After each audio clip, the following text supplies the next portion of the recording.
Sababu ambazo hufanya betri kuisha haraka kwenye simu ni kama ifuatavyo, na wengi hujilaumu kwa nini simu yangu haikai na chaji, lakini mchawi ni huyu hapa. Leo tunaenda kujifunza namna gani simu yako kuidhibiti isiishe chaji haraka, na kama inaisha chaji haraka basi leo umepata ufumbuzi. Nifuatilie mwanzo mpaka mwisho, ila pia usisahau kusubscribe, like na comment kama video hii itakuwa imekusaidia. Let's go. Sababu namba moja ni mwanga wa kioo. Mwanga wa kioo ukiweka mkubwa sana na ukawa umeutumia kwa muda mrefu kuchati, manake mwanga muda wote screen inakuwa inawaka. Hii sababu pia hufanya betri kuisha kwa haraka, kwa sababu consumption inakuwa ni kubwa zaidi ya betri, kwa sababu taa za mwanga wa kioo muda wote zinakuwa zinawaka. Kwa hiyo muda mwingine unaweza kuangalia matumizi yako ya muda mrefu yanafanya screen muda wote iwe inawaka, na hiyo kufanya betri kutokaa na chaji kwa muda mrefu.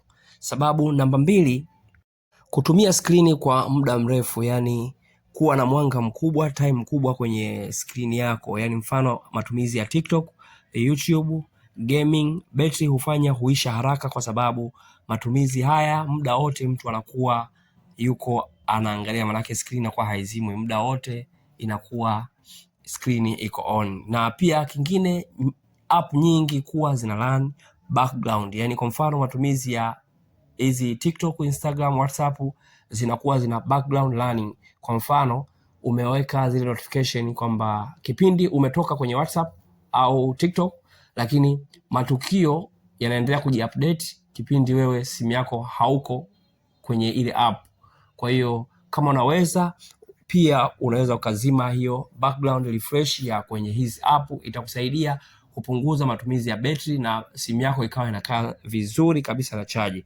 Na namba 4 tunasema signal mbovu za network hufanya pia simu yako kukaa na chaji kwa muda mfupi zaidi, kwa sababu simu inakuwa inatumia nguvu kubwa zaidi kutafuta signal. Kwa mfano simu yako ikiwa inaandika 2G au 3G, alafu muda huo na matumizi ya TikTok video zake always zinajidownload, au unavokuwa unaangalia zinajidownload kwenye high quality automatically, tofauti na YouTube. Kwa hiyo inavyotaka kujidownload kwenye high quality, na kipindi hicho simu yako uwezo wake iko kwenye 3G, manake itatumia nguvu kubwa kutafuta signal za hiyo quality kubwa kipindi simu yako haiko na huo uwezo. Kwa hiyo kitendo cha kutafuta signal za quality kubwa itakuwa inatumia consumption kubwa zaidi, na simu upata moto kwa muda huo.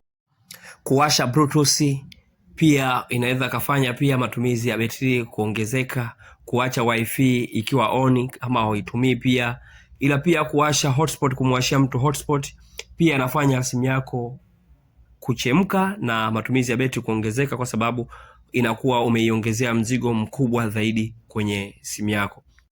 Simu inapopata joto inafanya pia betri ishuke na betri kufa haraka, ila pia kutumia simu kipindi unachaji huongeza joto na kuharibu betri pia. Hiyo hufanya simu yako betri ife haraka, kwa sababu unaitumia kipindi unaichaji, simu hupata joto na betri kuchemka kwa sababu ya matumizi kipindi unaichaji.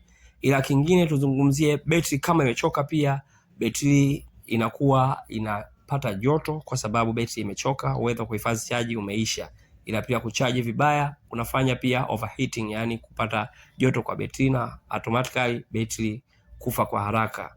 Ila pia kutumia chaji ambayo sio sahihi pia kunafanya betri kufa kwa haraka na pengine kabisa simu yako kufa.